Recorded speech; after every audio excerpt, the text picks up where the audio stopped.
We had trouble this morning with it, didn't we?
Oh dear.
Well, good evening, everybody. Welcome to our Wednesday night teaching session. And this is the second session looking at the Prince. And we're looking at his character. So here we are again. And last week we had to look very hard at the prince that is trying to rule over us. And we're going to continue that research tonight. Remember, this is our basic principle. Our struggle is not against flesh and blood, but against the rulers, against the authorities, against the powers of this dark world, and against the spiritual forces of evil in the heavenly realms. And we have been understanding that there is a ruler who is over each nation, and we call it the prince. We get that from Daniel, the prince of Persia. Stop me. We'll look at that later. And we're trying to understand this is what's going on. The prince of the demonic forces over, my finger again, terrible, isn't it? The prince over spiritual power, trying to rule over the nations. In Ghana, the prince wants to rule. His intention is to get on the throne of Ghana spiritually and tell Jesus, now you no longer are Lord of Lords and King of Kings because you don't rule this nation, and I will take other nations. So you can no longer claim to be King of Kings and Lord of Lords, so I suggest you get out of the way and I will rule the world. And his intention is to be God and to put all of God's creation in the very chains that the Lord has freed us from. It's very clear. One thing about the dark powers is they're not very, their plan is not very difficult to understand. And that's it. That's the prince, who I saw as the Ancient One, wants to rule over Ghana. And once he's done that, the way is open for him to attack and destroy the Lord's rule over the world. Then he will claim the throne of God. Then he will put us in chains again and destroy us. That's his plan. I don't understand. I never understood why people don't see that. It's so obvious to me. It's how I would do it if I were trying to do that. And he wants to do the same in the UK. He wants to rule this nation. He does it by corruption and by deceit and trickery. But the one organization he has to defeat above all else is the church. We are the only ones that know what he's up to, and we're the only ones that have the power to bring him down. So we've looked at his character last week, and we're going to look at some more of his character this week. That the notes that from last week are available. There's a link underneath, or they're also available on our website. So on we go to look at the character again. And the next feature of his character, I have the notes here, which you can download yourself or read for yourself. If you can't find them, send a note to David and he will do it for you. Last week, let's just go back one. Last week, it was to destroy pure worship and to reign and rule. That was the lessons we learned last week about the enemy. This week, we're going to move on and see that he wants to obstruct the work of God. And that's a good thought. Rather than take it head on, he will try to obstruct the word of the Lord. And I want to look at 3 ways he obstructs. So let's start here. Here's the first one. This is from Daniel chapter 10. Then, this is the angel Michael speaking to Daniel. He says, "Do not be afraid, Daniel, since the first day you set your mind to gain understanding and to humble yourself before your God. Your words were heard, and I have come in response to them. But the prince of the kingdom, a Persian kingdom, resisted me 21 days. Let me read that again because, well, it helps to get a good reflection of it.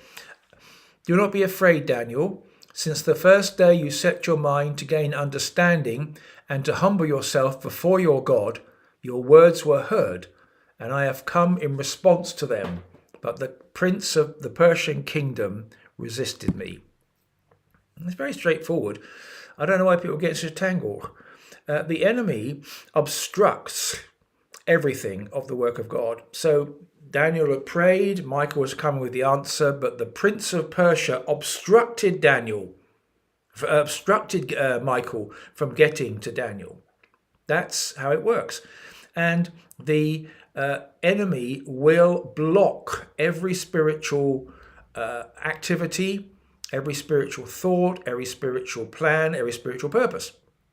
He is out there to cut off our ability to move in the power of the Spirit. It's a classic military idea. The idea was you surround and cut off the enemy from his supply lines, from reinforcements, from food and ammunition. You block his retreat, you block his progress, you block his every move. And that's exactly what the prince will try to do. I have cut. The prince of Persian kingdom resisted me 21 days. I have lost track. I have lost track of how many times when I've tried to do some spiritual work, I've been sick. Mary's been sick.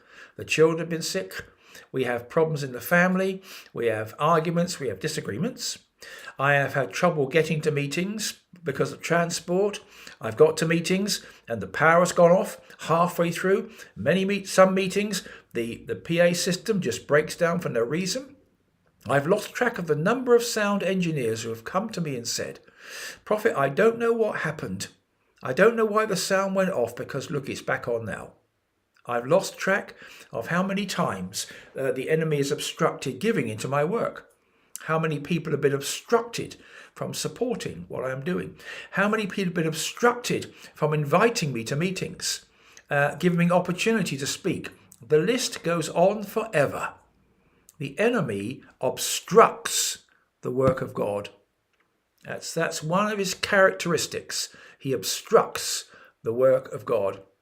The prince of the Persian kingdom resisted me 21 days. This is Michael, the great fighting angel of heaven, the head of the Lord's armies, and even he took 21 days to get past him. This is what the enemy does. He blocks. And he blocks all good intentions. He blocks good speakers. He blocks good speakers. He blocks good materials. He denies us access to radio and television by making the prices so astronomical. He is constantly blocking. He allows through those things that won't harm him. But true Christians with true message, he blocks and blocks and blocks and blocks and blocks. And the thing is, you see, it would be easy, wouldn't it, if he just turned up in the gate of the church with 3 tanks and started to blow us up. That's easy to understand, but no. It's in the councils of the church he blocks us. In the desires to serve he blocks us. And on and on and on. I won't go on forever, but he is the great blocker of the Lord's work. He blocked Michael. If he could block Michael, my brothers and sisters, of that great power in the heavenly places, he can certainly block us. He's a broken foe, hallelujah, but never underrate him at all. This is what he does. He blocks. And the second way he obstructs is this. This is from Mark 4. No one can enter a strong man's house without first tying him up. He binds us up in his power. He binds us up in his power. Now, this is how it works. And if we look at Nebuchadnezzar, it's this. You see this statue? This statue represents my power as the great King Nebuchadnezzar, greatest king of the whole world. So you will bow down and worship me. And if you don't, you're dead. Or Revelation 13. He had a mark put on the hands of all those rich and poor, and those who did not have the mark on their hand could neither trade nor live. He binds us in his power. He binds us by demonstrating his power. He's a binder, and he binds us up He tricks us. He shows us how great he is. And I'm afraid threatens us. And I'm afraid many Christians give in to him. And Polycarp had his church in Smyrna. I think it's about 250 people. Along came the emperor cult and said, everyone must kiss the statue of the emperor or die or go to prison.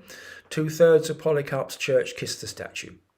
And they were bound by the power that Caesar was displaying. They were bound by the power of the Roman Empire. They were bound away from service and bound in on themselves. Like Jericho, they were shut up.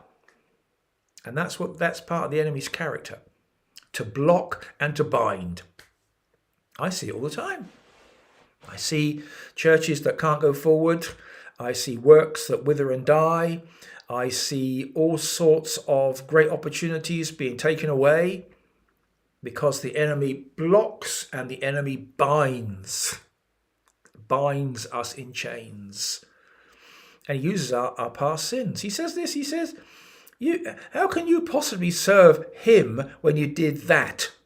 I still have my chains on you. You're not free. I've bound you to myself. Many Christians give it to that. These things are difficult to handle because, remember, I always think Peter's a great example here. He said, Lord, I'm prepared to go to death with you. But the Lord wasn't asking him to go to death. He was just asking him not to deny him. And Peter couldn't see that. Oh, this tuppenny halfpenny woman. Oh, this is no problem to me. See, the enemy is subtle. Peter would have died for Jesus, and he did in the end. But he couldn't see in this servant woman the danger he was in. The enemy blocks and the enemy binds. And the enemy brings despair. This is from Psalm 107. Some lived in darkness and in the shadow of death. He brings despair into the hearts of God's people. Despondency, darkness, despair. He brings all those things to us. Despondency, darkness and despair. I can't do that. We can't. I hear this all the time. We can't do that. We've just had a trustees meeting where we're discussing some quite radical thinking and to progress our work. But the enemy wants to say, you can't do that. It's impossible. It's beyond you, you know. It can't be. And when we try to do it, people get despondent and just desperate and despairing. These are the great weapons of the enemy. Despair. There's much more on the notes tonight than I can do. So you must look at those, but despair, despondency, darkness, feeling that I can't do it, I am irrelevant, I am a sinner, I am a failure, on and on it goes. All those things are coming from him because Jesus never tells us we are sinners or failures. He never does that. He loves us and cares for us and lifts us up. Sometimes he'll tell us off. Okay, that's fair enough, but he never does that. We don't live in the shadow of death. Do you? I don't. I don't live in the shadow of death at all. I live in the shadow of life. I don't live in the shadow of a judgmental God. He may have to tell me off from time to time. I can accept that, but I don't feel judgment from him or any of those things. I don't feel despair. Why should I be despondent? And if the Lord says, I want you to build a rocket and fly to the moon, let's get on with it. But the enemy brings despair and darkness and doubt and a feeling of the impossibility of everything. That's what he does. That's how he does it. He wants to dominate by binding and blocking and bringing us down. This is character. It's what he does for a living. Don't ever expect him to do anything else but these three things. He blocks. The prince of the kingdom of Persia resisted me. He binds. No one can enter the strong man's house. He brings despair, darkness, gloom, failure, weakness, and all those things. That's what he does. This is exactly his character. And I was very impressed one day. I went to the Pergamon Museum in Berlin, where they dug up what they said was Satan's throne from Pergamon and brought it home to their nation. If ever there was a stupid thing to do, it was that. Why didn't they throw it in the sea? No, they brought it home to Berlin. And you know who worshipped at that throne? The Nazis worshipped at it. Isn't that interesting? But as you go in, there are these pillars. You've passed by these pillars. Oh, they're 30, 40, 50 feet high and they're black and horrible. And they're trying to make me feel small. They're trying to say to me, I'm a king round here, and I can bind you and destroy you and block you. Who are you, you tuppenny halfpenny prophet? Don't think you're going to get anywhere here. No, I said, you're dead right. I'm not going to come in here. I'm going to go out there and I'm going to break the bread and bless the wine and drink it right in your presence so you can watch it and see who's the one that's bound and who's the one that's broken. But this is it. This is his character. We're looking at his character in these 3 weeks. And then we'll have a break and then we'll look how to pull him down. Because I have another couple of teachings I have to do in a couple of weeks' time. So we'll have a break and go back. Hey, this is what I'm up against. Binding, blocking, binding, despondency.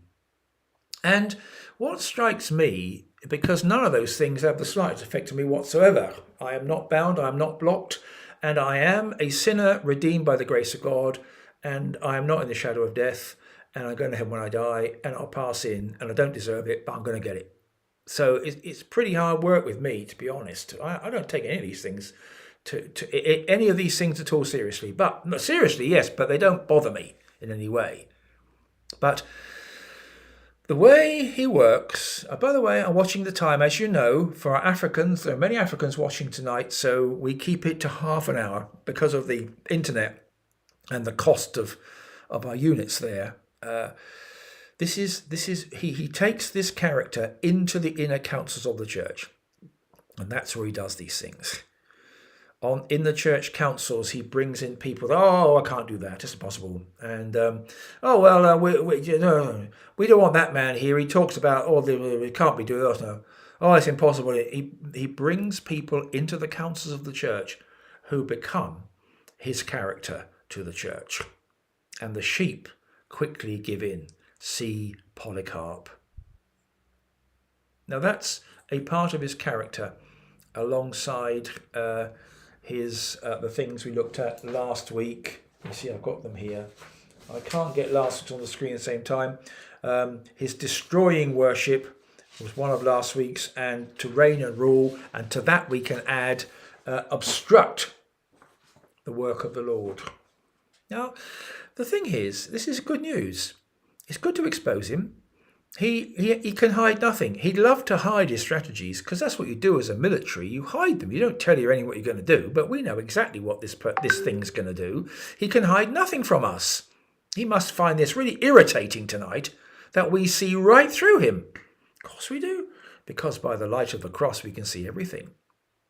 And we see a character that cannot worship and so must destroy it, and makes every effort to do that. We see a character that's arrogant and proud and wants to rule, and we know that. And now we see a character that tries to obstruct the work of the Lord. Not a very nice character, is it? You think? Notice I haven't said powerful, because he isn't. Yes, he has some room to maneuver, but it's like a candle compared to the sun. We have the power. He doesn't need power. He's a liar and a cheat and a thief. And what's he say to Jesus? What a joke. Showed him all the kingdoms of the world and said, all these I will give you. I wonder if there's a small bracket in the gospel there that said that Jesus fell over laughing for 10 minutes. Because you should laugh at that. But you see, he tricks people all the time into these things. And one other part of his character tonight that I wanted to add, that I'm having to separate them out for teaching, but really they're all one. He wants to pull down the work of the Lord. He wants to obstruct it, but that isn't enough. He wants to pull it down. He will chain us. Oh, sorry, I've jumped a clog there.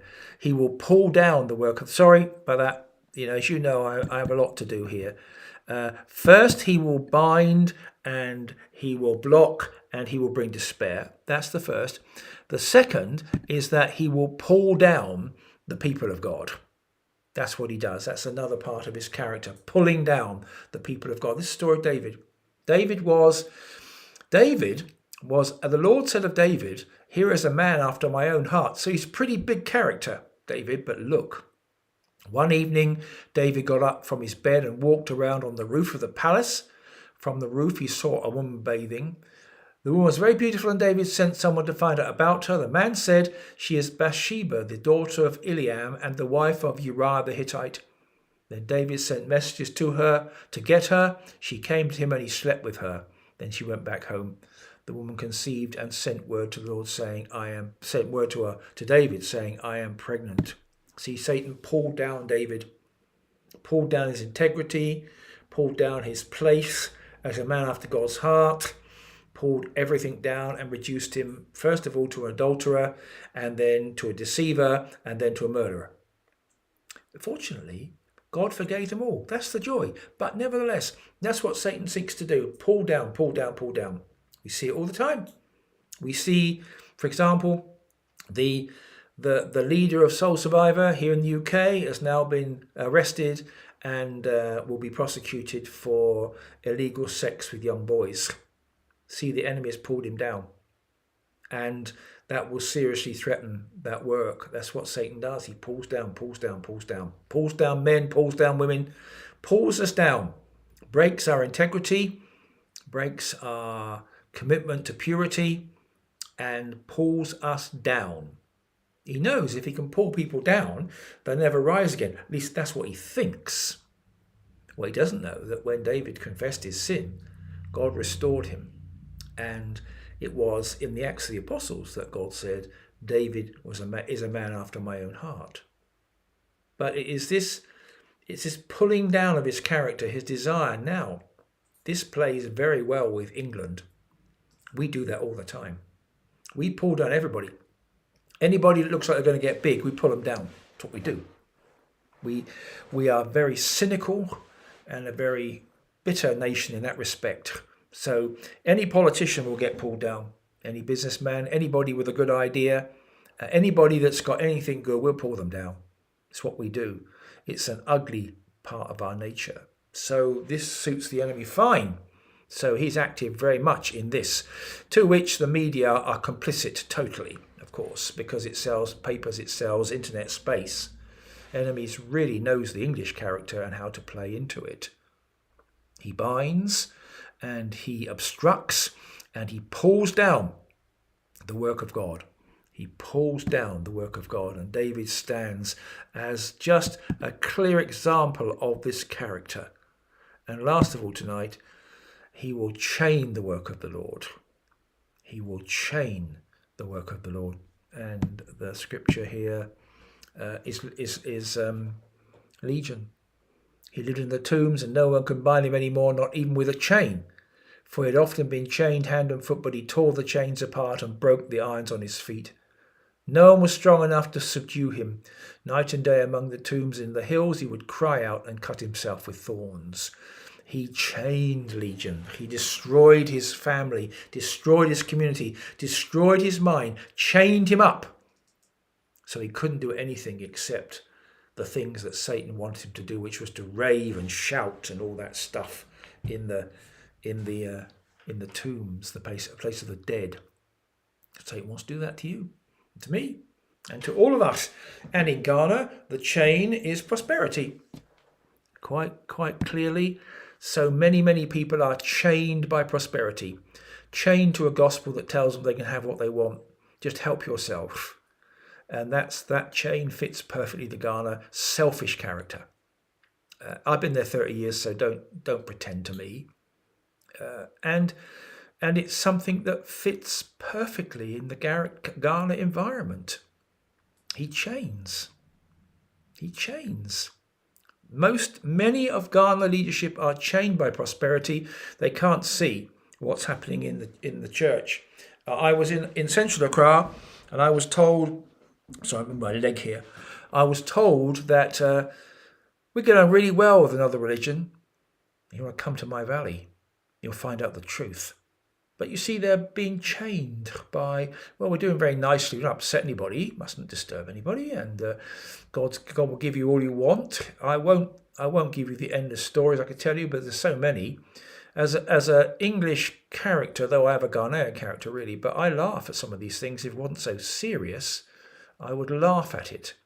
It's all you have to do is hold out your purse up to heaven and God will fill it. That's where we are. And this particular chain, this particular church, this particular nation, which was where slavery caused so much damage, has in fact become a slave itself, chained to prosperity by the enemy. No one listens to me. I'm not bothered because I know I'm right. So I've only got to wait a while and Ghana will see everything that is brought on itself will come on itself, which makes me sad, but there it is. Interesting, isn't it? You think this one suits the English character, this pulling down, and this one suits the Ghanaian character perfectly. It's what the enemy is trying to do. He is merely acting within his character. Now you can pick up the notes for this week and last week so you can read all this for yourself, and you can read more because I don't cover in half an hour everything I write in the notes, but this character is ugly. And this binding and breaking and blocking and despondency and this whole business of chaining and pulling down is all because he wants to rule. These are the characteristics he uses in order to get to the position of rule. Ugly, isn't it? It is ugly and it's very diverse. He is a schemer and a deceiver. So he has all these different sides to his character and he twists and he turns. So you see this one and that one. You don't see this, don't see that. He's like the serpent. He's wriggling around all the time, trying to deceive that he might rule. One thing about him, if there is one thing about him, he's single-minded, which more than I can say for the church. He is single-minded in what he wants to do, and he's well equipped to do it. He has, the Greek word is methodia. He has method. He has strategy. He has plans. He is deploying his character to do all these things.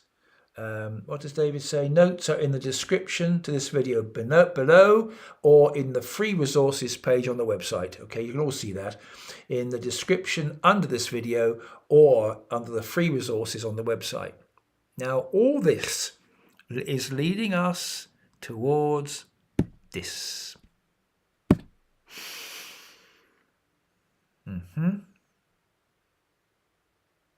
This is where Satan will eventually lead us.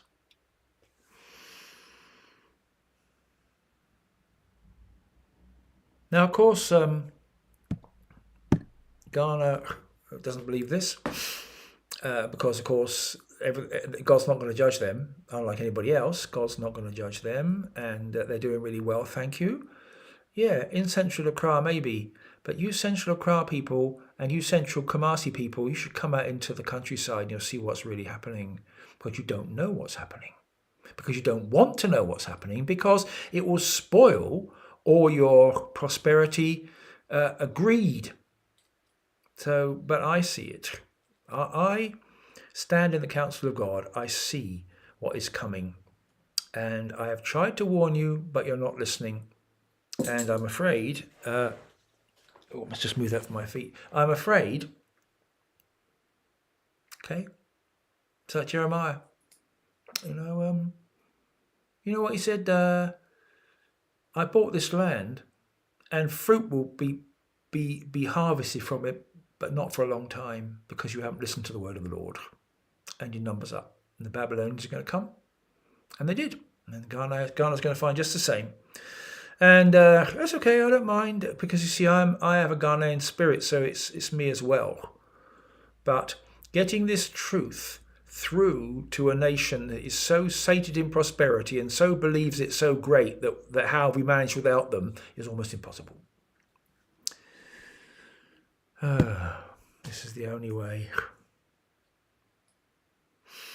This is the only way. Wouldn't it be nice if instead of an ATM machine over Ghana, we saw this? How much easier it would be for us. Challenging, isn't it, been this week?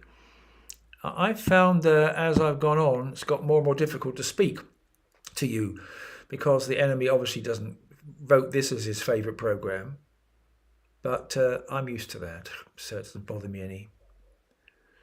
Lots to think about, lots of questions to think about. I hope you will download the notes and read them and think about them.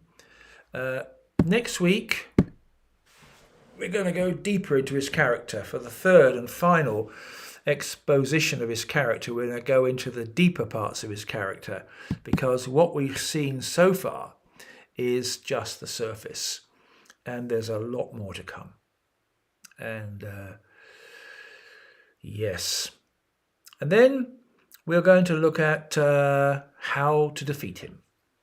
Only when you know your enemy can you work out how to defeat him.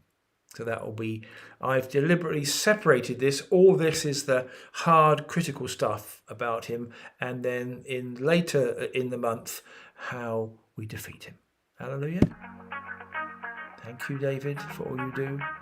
And it's very much appreciated.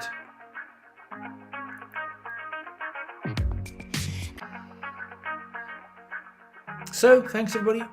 See you next week.